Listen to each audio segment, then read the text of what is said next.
नमस्कारम सद्गुरु।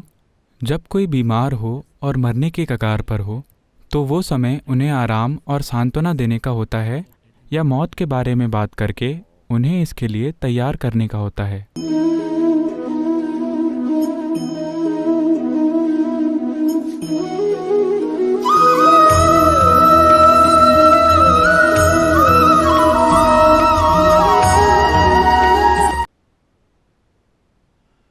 देखिए, जब कोई बीमार हो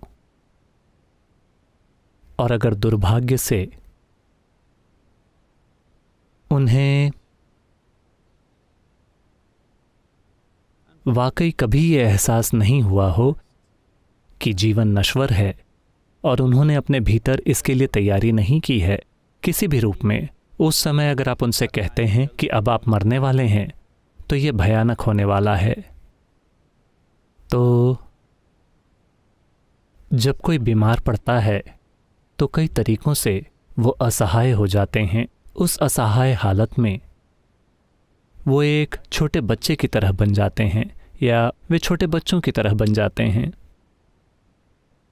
आप बच्चे से इतना प्यार करते हैं। इसके दो पहलू हैं। एक ये है कि वो छोटा और प्यारा है,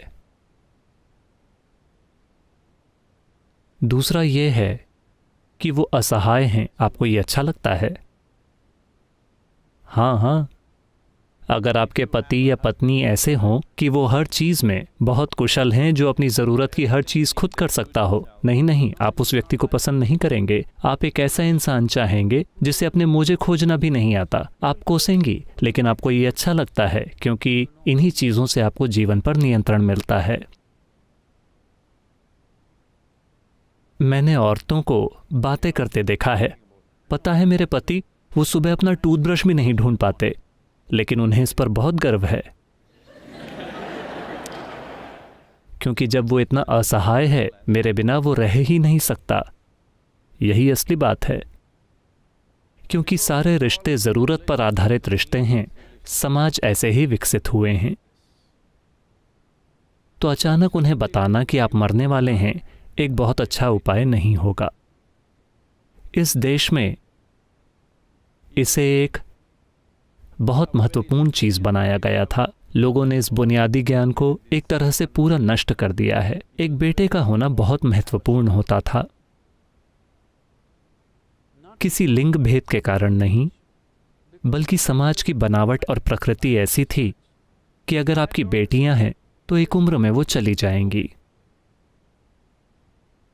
तो अगर वो आपसे 10 या 25 किलोमीटर दूर पास के गांव में भी हैं तो वो या तो गर्भवती होगी या उसका एक छोटा बच्चा होगा या उसके पास उस घर की जिम्मेदारियां होंगी जिसमें वो गई है और उसे 25 किलोमीटर पैदल चलकर आना होगा। कोई ट्रांसपोर्टेशन नहीं होता था, तो काफ़ी संभावना है कि अगर आप मर रहे हैं तो वो नहीं आ पाएगी। हमेशा यही स्थिति होती थी।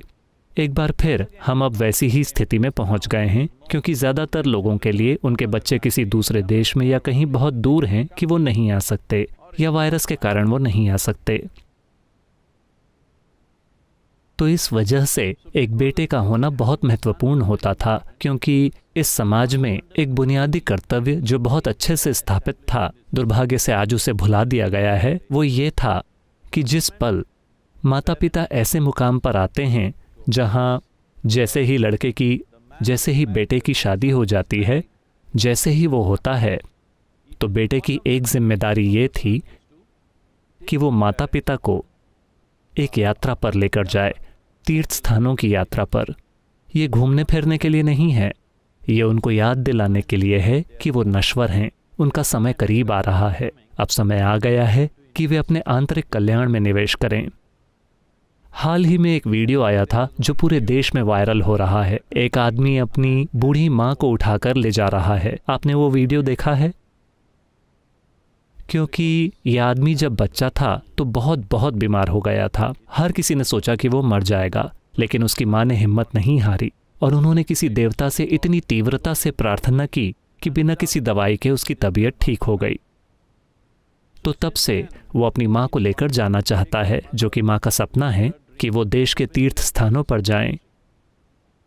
अब गरीब होने के कारण उसके पास पैसे नहीं थे, तो उसने बांस से एक चीज़ बनाई। एक तरफ उसने ज़रूरत की चीज़ें रखी, कपड़े ये और वो, और दूसरी तरफ उसकी माँ, और वो उन्हें उठाकर एक जगह से दूसरी जगह पैदल जा रहा है जहाँ भी वो जाना चाहती थी।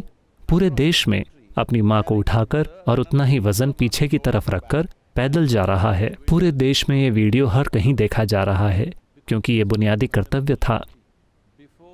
इससे पहले कि वो चलने फिरने में असमर्थ हो जाएं, बेटे को उन्हें तीर्थ यात्रा पर ले जाना चाहिए। तीर्थ यात्रा घूमने फिरने के लिए नहीं, बल्कि उन्हें यह याद दिलाने के लिए कि उन्हें भीतर की ओर मुड़ना चाहिए। तो ये चीज़ हमारे समाज से पूरी तरह चली गई है। हम सब सोच रहे हैं कि अगर आप 70 या 80 साल के हैं तो भी आपको सिनेमा जाना चाहिए, आपको पार्टी में जाना चाहिए, आपको ये करना चाहिए, आपको वो करना चाहिए, क्योंकि ये पूरी चीज़ हमारे पास पश्चिम से आई है। अगर आप 80 के हों तो भी आपको ऐसे बर्ताव करना चाहिए मानो आप 18 के हों। अभी भी आपको डेटिंग ऐप पर होना चाहिए। हाँ, लोग हैं, दुर्भाग्य से।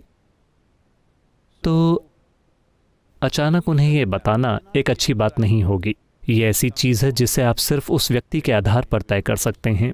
इसका कोई एक आम नुस्खा नहीं है, लेकिन ये महत्वपूर्ण है कि इससे पहले कि वो बीमार पड़ें, उनके सामने ये बात रखी जानी चाहिए। उन्हें इस अज्ञानता में नहीं रहना चाहिए कि वो हमेशा के लिए जीने वाले हैं। तो वो अपने बच्चों के साथ कुछ हद तक जुड़ जाएंगे और फिर अपने खुद के कैरियर और काम वगैरह के साथ। अब वो रिटायर्ड हैं, वो बूढ़े हो रहे हैं, अब वो बेचैन हैं। नाती पोते कहाँ हैं? आपको उन बच्चों से इतना प्यार कैसे है जो अभी तक पैदा भी नहीं हुए हैं? जब आपको कोई चिंता या परवाह नहीं है उन बच्चों की जो सड़कों पर हैं, आपके पास उन बच्चों के लिए इतना प्यार कैसे है जिनका अस्तित्व ही नहीं है? क्योंकि आप जीवन के साथ एक बार फिर जुड़ना चाहते हैं, जैसे कि एक नई शुरुआत हो, क्योंकि ये आपको जीवन की एक नई खेप देगा, जुड़ाव का एक और स्तर, इस भ्रम का एक और स्तर कि चीज़ें हमेशा के लिए चलती रहेंगी। तो अगर वो सारी चीज़ें नहीं हैं तो लोग हताश हो जाएंगे, वो अपना मानसिक संतुलन खो देंगे। दुर्भाग्य से ये सारी चीज़ें हो रही हैं। तो आपको उन्हें बताना चाहिए या नहीं, अगर वो बीमार हैं और अपने अंतिम समय की ओर बढ़ रहे हैं? शायद इतने सारे शब्दों में नहीं, लेकिन आपको एक ऐसा माहौल बनाना चाहिए कि उन्हें इसका एहसास हो जाए, वरना आप बहुत बड़ा अन्याय कर रहे हैं। आप बहुत बड़ा अन्याय कर रहे हैं एक नकली माहौल बनाकर। सब ठीक हो जाएगा, नहीं, हम घर वापस जा रहे हैं, आप अस्पताल में हैं, डरिए मत, हम वापस घर जा रहे हैं, सब ठीक हो जाएगा। और फिर आपके पोते की शादी आ रही है 5 साल बाद, हमें क्या करना चाहिए, इसके लिए योजना बनाना। ये जीने का एक बेकार तरीका है। ये बहुत महत्वपूर्ण है हर इंसान के लिए कि जब हम अपने समय के अंत तक पहुंच रहे हों तो हम इसका सामना समझदारी और जागरूकता के साथ करें, जहां तक संभव हो सके। अगर आप पूरी तरह से जागरूक हैं तो इसके बारे में कहने के लिए कुछ भी नहीं है, वो मैनेज हो जाएगा। वरना वे उस तरह से नहीं जिए और उनके पास अभी वो क्षमता भी नहीं है। पर आपको ऐसा माहौल बनाना होगा कि उन्हें यह एहसास हो कि वे इस दिशा में आगे बढ़ रहे हैं। शायद आप सीधे उन्हें ना बता पाएं, शायद वो घबरा जाएं, शायद वो डर जाएं और वो सारी चीज़ें, लेकिन आपको एक वातावरण बनाना होगा, एक आध्यात्मिक वातावरण। जब हम कहते हैं आध्यात्मिक, तो कुछ ऐसा जिसका संबंध शरीर से नहीं है। बस अभी जीवन आपको एक ऐसे स्थान पर ले जा रहा है जहां अब ये शरीर के बारे में नहीं है। उन्हें ये बात समझ आनी चाहिए। लेकिन आजकल कई घरों में मैं दुर्भाग्य से कुछ घरों में रहा हूं जहां ऐसा हुआ है कि वे उनकी सभी पसंदीदा खाने की चीज़ें बनाने की कोशिश कर रहे हैं और कह रहे हैं ये खाइए, वो खाइए। अगर ये उनकी मौत को और जल्दी बुलाने का आपका तरीका है तो ये फिर से दुर्भाग्यपूर्ण है। ये इसे करने का तरीका नहीं है। ये बहुत बहुत बहुत ज़रूरी है कि शारीरिक चिंताओं को कम किया जाए। भोजन की, आराम की और कपड़ों की, आपको इसे नीचे लाना चाहिए और इसे बहुत स्पष्ट करना चाहिए। अगर शब्दों से नहीं तो एक वातावरण स्थापित करके कि हमारा समय करीब आ रहा है। ये हम सभी के लिए आएगा। जब इस व्यक्ति की बात आती है तो ये महत्वपूर्ण है कि ज़रूरी वातावरण उपलब्ध कराया जाए और पूरा परिवार या जो कोई भी वहाँ है वो उन्हें किसी न किसी चीज़ में खींचने की कोशिश न करे, बल्कि एक ऐसा माहौल पैदा करे जो उन्हें उस दिशा में आगे जाने दे। कई सरल चीज़ें हैं जो की जा सकती हैं। मुझे लगता है कि डेथ बुक में हमने इसे विस्तार से बताया है, लेकिन साधारण चीज़ें जो आप कर सकते हैं, बस एक तेल का दिया जलाएं, वनस्पति तेल का दिया या घी का दिया। तेल का दिया बेहतर है, माफ़ कीजिए, वनस्पति तेल का दिया बेहतर है। एक दिया जला कर रखें। कुछ सरल मंत्र या कुछ ऐसा जो आपको याद दिलाए कि ये शरीर के बारे में नहीं है। अगर बस इतना याद दिलाया जाता है तो जीवन के पास पर्याप्त विवेक होता है कि वो उसे पकड़ ले। लेकिन अगर आपने अभी तक एक शब्द भी नहीं कहा है, किसी का रुख इस दिशा में ज़रा भी नहीं है, और अचानक आप उन्हें बताते हैं आप मरने जा रहे हैं, तो वो शायद बहुत क्रूर हो और शायद ये अनावश्यक रूप से एक अशांति पैदा करे जो उस व्यक्ति के लिए ज़रूरी नहीं है। तो इसे कैसे किया जाना चाहिए? ये ज़रूरी है कि हर कोई देखिए, उस व्यक्ति के आसपास सामान्य स्थिति बनाने की कोशिश न करें। हर कोई घूम फिर रहा है, बच्चे आकर कह रहे हैं दादी जी, दादाजी, मैं आपसे प्यार करता हूँ, सब बढ़िया है। ऐसा मत कीजिए। अगर बच्चे हों तो भी अगर वो अंदर आते हैं तो उन्हें धीरे से अंदर आना चाहिए और बस यूं ही वहाँ होना चाहिए। उन्हें समझना होगा कि परिस्थितियाँ बदल रही हैं।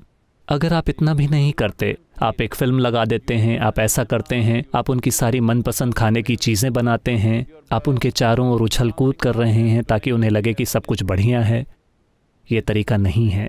ये महत्वपूर्ण है। मृत्यु के साथ कुछ भी गलत नहीं है, ये बस हमारे अस्तित्व का एक हिस्सा है।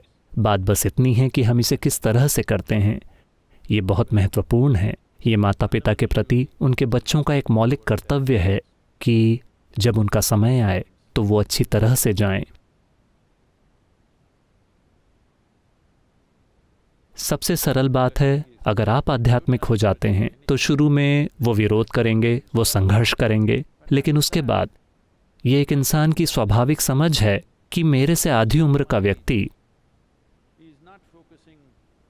शारीरिक और मानसिक विवशताओं पर ध्यान नहीं दे रहा है और वो खुद के साथ कुछ कर रहे हैं। मैं क्या कर रहा हूँ? ये विचार स्वाभाविक रूप से किसी भी इंसान में आएगा। तो अगर आप कोई आध्यात्मिक साधना या कुछ भी कर रहे हैं तो उसे अपने माता पिता के सामने करना अच्छा है, भले ही वे रुचि ना लें। Yes. अगर उनमें प्रतिरोध है और उन्हें इसमें कोई रुचि नहीं है तो भी अपनी आंखें बंद करके बैठना अच्छा है। धीरे धीरे उन्हें बात समझ आ जाएगी, क्योंकि इसके भीतर एक गहरी समझ है जो जानती है कि ये हमेशा के लिए नहीं है। शरीर में ये समझ है, दुर्भाग्य से ये सिर तक नहीं पहुंची है।